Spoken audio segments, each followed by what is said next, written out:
Último video de la noche, vamos a estudiar los órdenes de sucesión, órdenes sucesores. En primer lugar, que hay que señalar que el derecho de representación y los órdenes sucesorios son elementos que van dentro de la sucesión intestada. Y recordemos cuándo opera la sucesión intestada o, por así decirlo, cuál es el ámbito de aplicación de la sucesión intestada. La sucesión es intestada. Número 1, cuando no hay testamento. Número 2, es intestada cuando hay testamento, hay disposición de bienes, pero estos no fueron otorgados conforme a derecho. Por ejemplo, dispuse de bienes y dejé una asignación al perro de la casa omitiendo a los legitimarios. Número 3, la sucesión es intestada cuando, habiendo testamento, el testador no dispone de bienes, sino que solamente hace declaraciones, como por ejemplo, reconoce un hijo o curador, pero no hace disposición de bienes, disposiciones de carácter patrimonial. Número 4, es intestada cuando, habiendo testamento y dispuestos de derecho, las disposiciones no produjeron efecto, ya sea porque los asignatarios repudiaron, por ejemplo. Y número 5, la sucesión es intestada en los casos que señale la ley. Por ejemplo, la mitad legitimal. Por ejemplo. ¿Ya? Dicho eso, ahora entramos a analizar los órdenes de sucesión. ¿Qué son los órdenes de sucesión? No tienen concepto legal.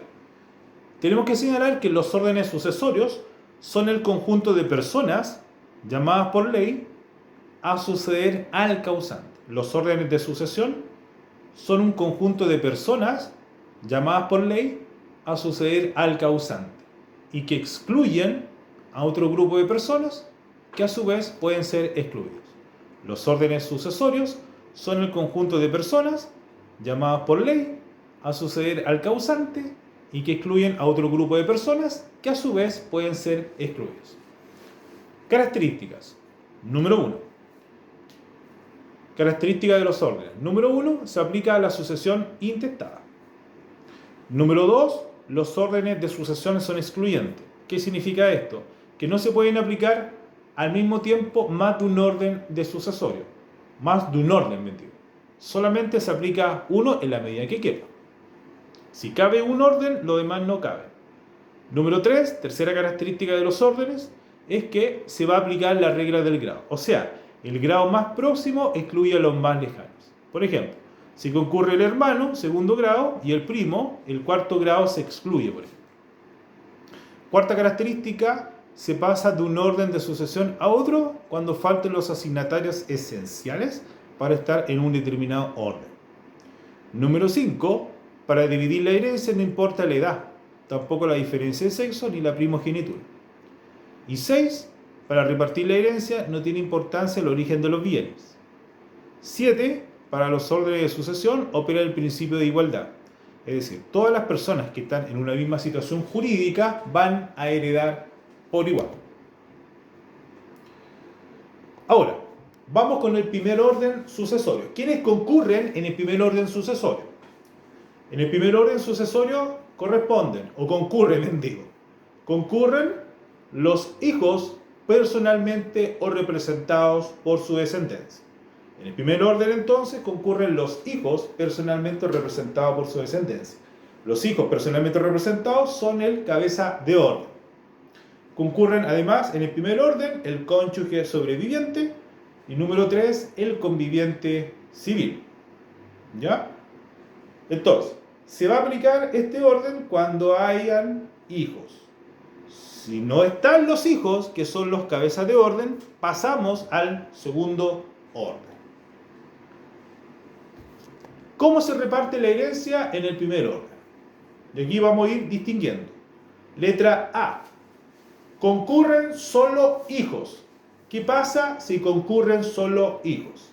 Si concurren solo hijos, que es la primera hipótesis, la herencia se va a repartir en partes iguales, no teniendo relevancia si son hijos adoptivos, matrimoniales o no matrimoniales, puesto que la ley, en virtud del artículo 33 del Código Civil, título preliminar, trata por igual a todos los hijos. Entonces, si concurren solo hijos, la herencia se reparte en partes iguales.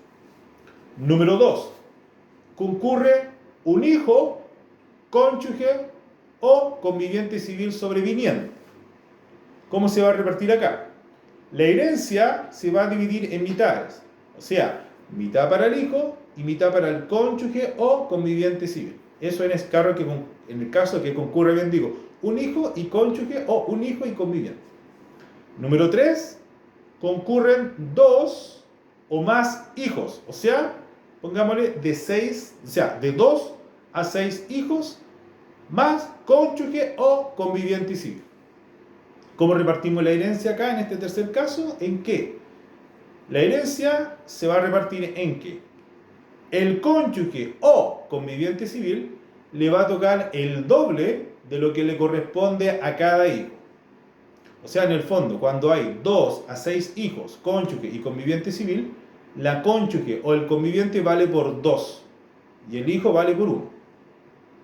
Y número 4, si hay 7 hijos a más cónyuge o conviviente civil sobreviviente, lleva el cónyuge o conviviente civil lleva una cuarta parte de la herencia y las 3/4 partes restantes se divide entre los hijos en partes iguales.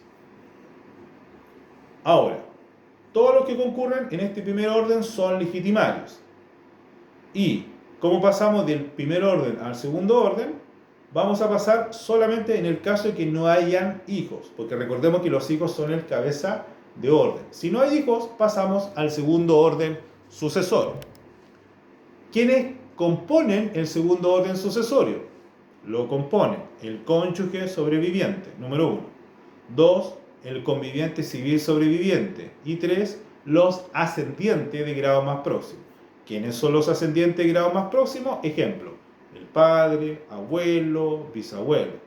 Pero ojo acá, cuando hablamos de ascendiente de grado más próximo, se va a privilegiar el grado más próximo. ¿Ya? ¿Cómo repartimos la herencia en el segundo orden? Número 1. Solo concurren ascendientes.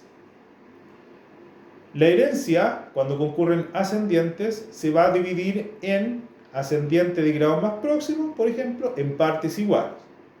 Ejemplo, si concurren 2 papás, mitad para cada uno.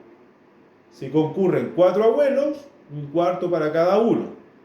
Si concurren 5 bisabuelos, un quinto. ¿Ya? Entonces, el primer caso es, solo concurren ascendientes. Número 2, solo concurre cónyuge o conviviente civil sobreviviente. La herencia será toda para ese cónyuge o conviviente civil sobreviviente. Y número 3, solo concurre ascendiente, cónyuge o conviviente civil. Y la herencia se divide en 3 partes.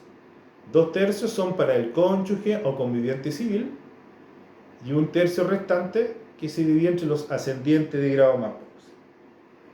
¿Ya?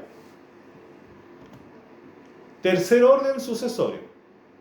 ¿Quiénes concurren en el tercer orden sucesorio? Concurren los hermanos. Pero la ley, cuando habla de los hermanos, distingue hermanos de doble y de simple conjunción. Así entonces, los hermanos de doble conjunción llevan el doble de lo que corresponde a un hermano de simple conjunción. Doble conjunción quiere decir que tienen al mismo papá y al mismo mamá. Y de simple conjunción son aquellos que comparten a un papá o a una mamá. La expresión padre o madre ahora se reemplazó por progenitores. ¿Cómo se reparte la herencia en el tercer orden sucesorio? Número 1. Solo concurren hermanos de doble conjunción, ¿no es cierto? Son aquellos que comparten, ya sea el papá o la mamá, se reparte la herencia en partes iguales. Número 2. Solo concurren a la herencia hermanos de simple conjunción. La herencia se divide entre ellos en partes iguales. Y 3. Concurren hermanos de ambas categorías, vale decir, de simple y de doble. La herencia se reparte en que cada hermano de doble lleva el doble de lo que corresponde a un hermano de simple conjunción. Vamos con el cuarto orden sucesorio, medio C.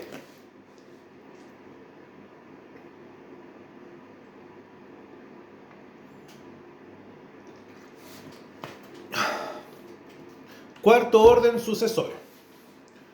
El cuarto orden sucesorio se integra por los colaterales. que van del tercer grado y que está compuesto, por ejemplo, por los tíos y sobrinos al sexto grado. ¿Cómo se reparte la herencia? De la misma forma que en el tercer orden sucesorio. O sea, los colaterales de doble conjunción vale por 2 y los de simple vale por 1. Y el quinto orden de sucesión, bien digo, dice en relación que si no concurre nadie de los órdenes anteriores, la herencia va a pasar al fisco y por ende el fisco va a administrar esa herencia a beneficencia. Ahora, respecto de las deudas, el fisco puede gozar por el solo ministerio de la ley con beneficio de inventario.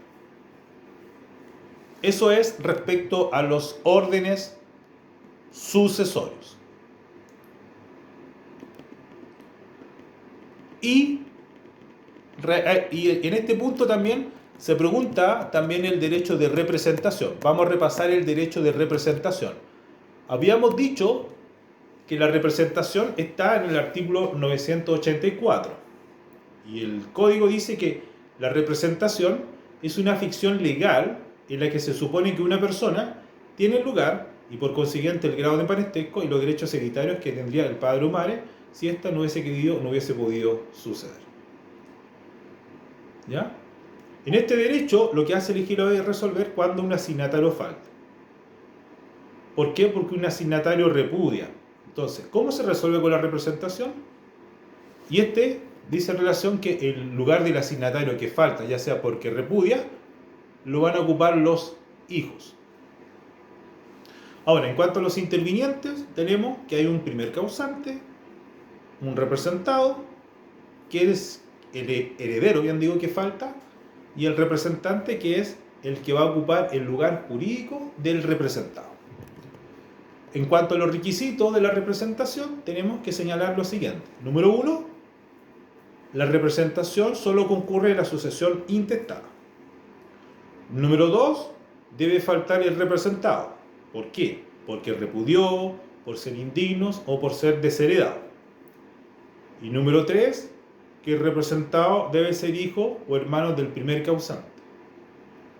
4, el representante tiene que ser hijo del representado.